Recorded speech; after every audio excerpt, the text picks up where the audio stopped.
시청자 여러분들 안녕하세요. 이채은 어시스트입니다. 제가 매주 수요일에서 목요일 대표님과 함께 HLB에 대한 코멘트 영상 업로드 해드리고 있는데요.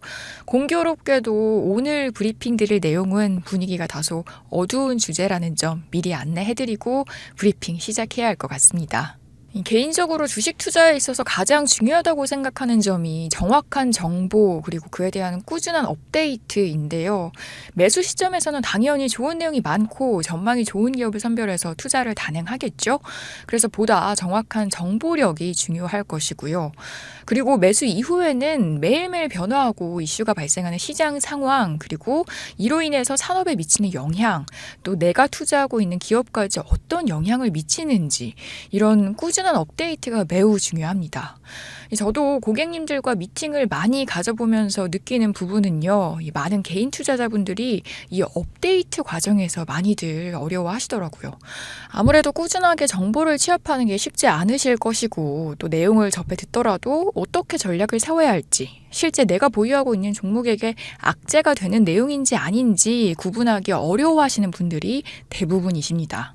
그런데 더 큰 문제는요. 사실 처음 매수했을 당시 모멘텀이 내가 매도할 때까지 유효할 것이라는 단순한 믿음과 신뢰로만 투자를 지속하시는 분들이 많다는 거예요.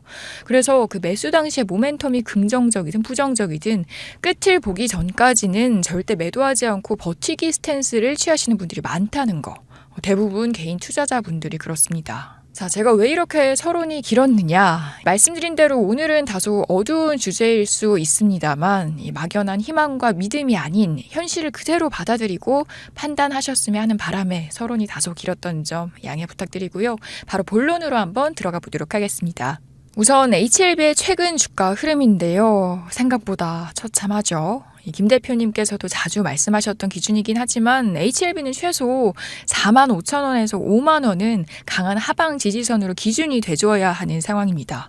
하지만 다들 애타게 기다리시고는 있지만 단순하게 시간이 지연되는 문제 하나만으로 현재 많은 추가적인 위험 요소들이 파생되고 있어서 주가가 그 불안함을 반영해 나가고 있는 것 같다는 생각이 듭니다. 일단 첫 번째로는 합병 이슈입니다. 사실상 무산이 되기는 했지만 이걸 자신감으로 봐야 할지 불안 요인으로 봐야 할지는 모두 생각이 다른 것 같습니다.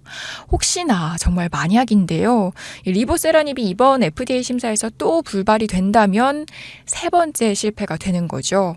이 리보세라닙의 국내 판권을 보유하는 계열사는 HLB 생명과학입니다. FDA 심사가 불발된다면 주주 또는 외부 세력들의 불만으로 크게 이어지게 되는 건 불보듯 뻔한 상황이겠죠.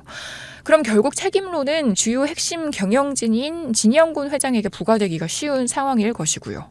이 경영권 방어 전략의 부담으로 이어질 가능성이 높기 때문에 최대 주주의 특수관계인까지 포함을 해서 합병이 진행되게 된다면 지분 상승은 1% 남짓에 불과하긴 하지만 그래도 양사가 상장사인 만큼 향후 의결권 행사로 번진다면 결정적인 영향력을 발휘할 수 있는 부분이기 때문에 합병 관련된 사안을 부정적으로 보는 관점에서는 리보세라닙 승인이 불안한 거냐, 그래서 경영권을 지키려고 미리 수를 쓰는 거냐, 이렇게 풀이하는 시선도 있습니다.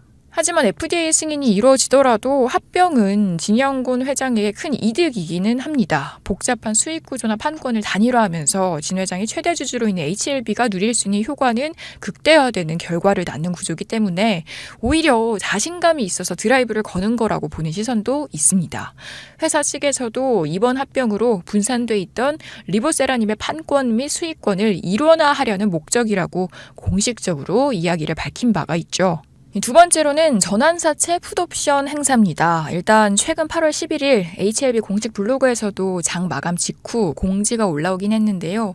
모두 살펴보셨겠지만 이 부분이 회사에서 이야기하는 그대로만 믿고 안도할 상황은 아니라는 생각이 듭니다. 그래서 한번 개인적인 의견을 좀 짚어드리려고 하는데요.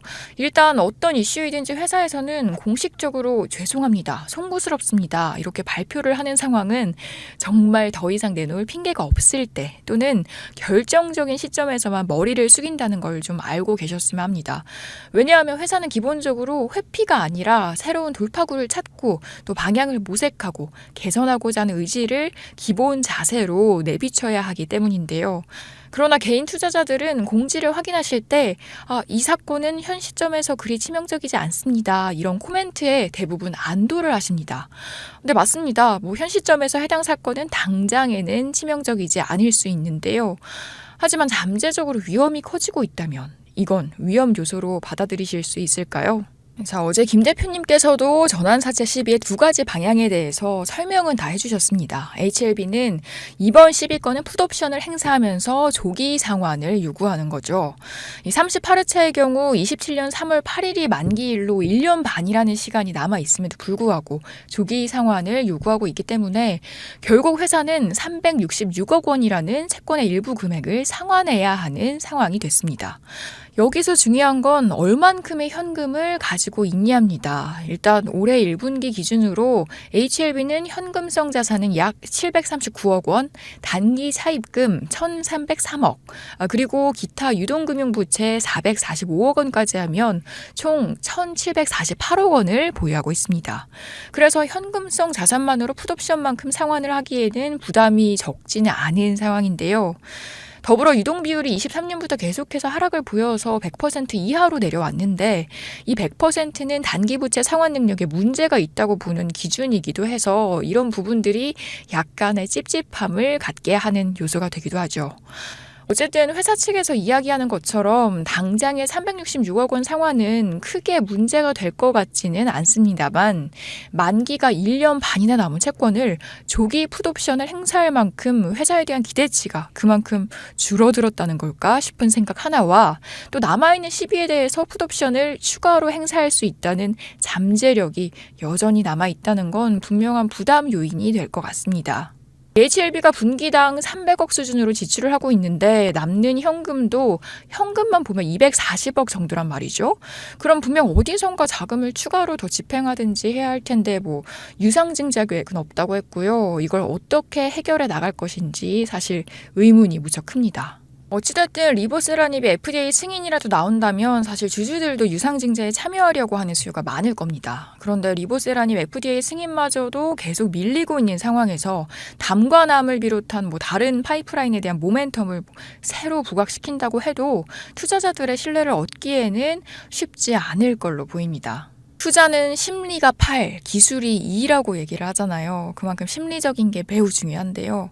비싸고 좋은 물건을 갖고 싶은 그 심리, 반대로 위험한 건 피하고 버리고 싶은 심리, 이런 심리가 결국 주식에도 그대로 작용을 한단 말이죠. 물론 이렇게까지 예시를 들면 또 괜한 오해가 생길 것 같은데요. 제가 말씀드리고 싶은 부분은 현 시점 리보세라닙이 지연되고 있는 건 단순한 시간 문제만이 아니다라는 거. 여러 가지로 악영향을 많이 미치고 있고 기다리면서 발생하는 지출과 운영비용, 나아가 채권자들마저 등을 돌리는 이 상황이 기본적인 회사 운영에도 분명하게 위협이 되고 있고 이는 시한폭탄이 될 수도 있다라는 것 정도는 인지를 하고 계셨으면 합니다. 물론 폭탄에 불이 붙었어도 중간에 심지가 잘리면 폭탄이 터지지는 않겠죠. 아무쪼록 우리 HLB 주주님들 그나마 어제 오늘은 소폭 상승을 나타내고 있어서 한숨 돌리고 계실 거라고 생각이 들지만요. 이전처럼 FDA 승인만 편하게 기다릴 수 있는 상황 아니라는 점을 다시 한번 인지해 주셨으면 좋겠습니다. 끝으로 김 대표님께서 직접 운영하시는 1억 만들기 프로젝트는 이번 주말까지만 신청을 받고 8월 반은 마무리하신다고 하니까요. 혹시 아직 입장 못하셨다 하시는 분들은 꼭 신청하셔서 입장하시기 바라겠고요. 아마 8월 반을 빠르게 마무리하고 그 다음 더 엄청난 프로젝트를 준비하고 계신 것 같으니까 연달아 기대하셔도 좋을 것 같습니다. 제가 미리 스포를 할 수는 없다는 점 양해 부탁드리고요. 최근에 저희 머니코드 채널 시청하기 시작한 분들이시라면 1억 만들기 프로젝트 꼭 신청해 보시기 바랍니다. 마음에 들지 않으면 그냥 나가셔도 좋습니다. 저희 하우스에서는 내년 상반기까지 롱을 강하게 보고 있는 만큼 여러분들 정말 큰 수익 쉽게 내실 수 있는 상황이니까요. 기본적인 포트폴리오라도 오셔서 꼭 세팅하시길 바라겠습니다. 영상 고정 댓글 확인해 주시고요. 지금까지 이채은이었습니다.